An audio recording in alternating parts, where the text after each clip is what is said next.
Hi guys! So I haven't made a video regarding transgender things in a long time. I think the last one I did was my strip down challenge, which wasn't supposed to be trans related. It just ended up that's what I was feeling that day. So that's what I talked about. So what I wanted to talk about was trans things that you don't really think about before you decide to transition. The first thing that I didn't think about was my name.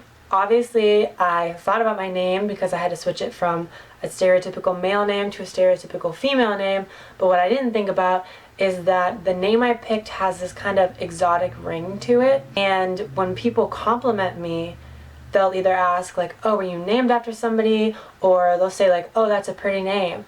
And when they say that's a pretty name, I always want to say, thank you, I picked it because... And then I realize that the average cis person doesn't pick their name.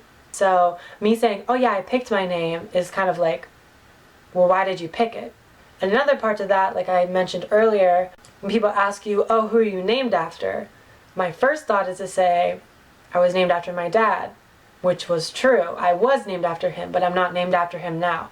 So it's just kind of like, it's weird. The second thing that I didn't think about was my childhood. So like in work, we have like a whiteboard that we write the birthdays on, and you can wish someone a happy birthday, and they asked us to bring in baby pictures. I did not bring in a baby picture because all my baby pictures are of me as a little boy, and I don't think I have any ones that are kind of like gender neutral-ish that they could think, I don't know. So I just didn't bring one in. Another thing is when girls specifically talk about like things that they all went through as little girls, I can't relate to that because I didn't go through those things. I wish I'd went through those things, but I didn't go through those things. The third thing that is kind of unfortunate is that a lot of the times I'm afraid of people in my past. So like from high school or people that I knew previously that I didn't know very well because I don't know what name they're going to use for me.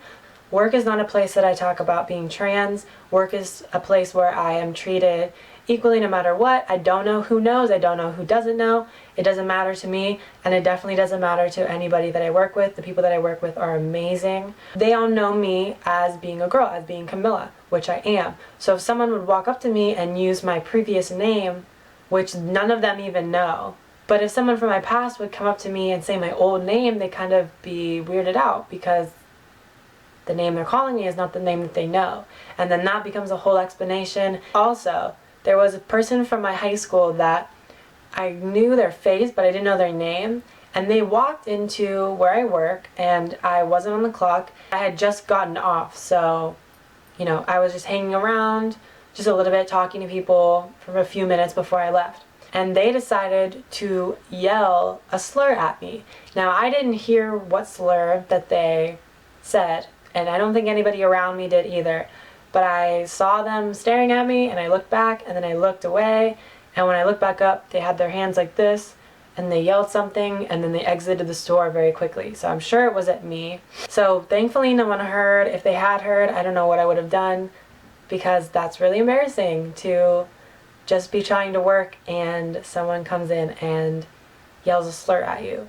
The fourth thing that you don't think about is that I can see old teachers, like my first grade teacher, my second grade teacher, my third grade teacher, and completely walk past them and they have no idea who I am. But I can just completely walk past certain people that used to know me that I still recognize, and they have no idea who I am. And sometimes I'll say hi to them and they still are like, hey. And then they just keep walking, like they have no idea. The fifth thing that you don't think about is people saying things that are offensive, but they don't know that they're saying something offensive. So basically, everybody knows that trans people get asked about their genitalia on the daily, and when I say on the daily, I mean on the daily. When other people used to say on the daily, I thought like, it's not that bad. No, it is bad. Like people that I don't even know will ask me just inappropriate questions that you would not ask anyone else. And I'm like, why do you need to know? Another thing is getting compliments that are like, but you're so pretty for a trans girl. Oh, I never would have known you were trans. I know what you're trying to say. I know you're trying to compliment me and say, you look 100% like a woman. I am trans. Me looking like I'm not trans will never erase the fact that I am. Thank you guys for watching. If you have any video requests or ideas, let me know in the comments, or tweet me, or Facebook me, or comment on my Instagram, something like that. Send me a Tumblr message. I don't care really what it is. So if you have something that you specifically want to see me do, let me know. Alright? I love you guys. Bye!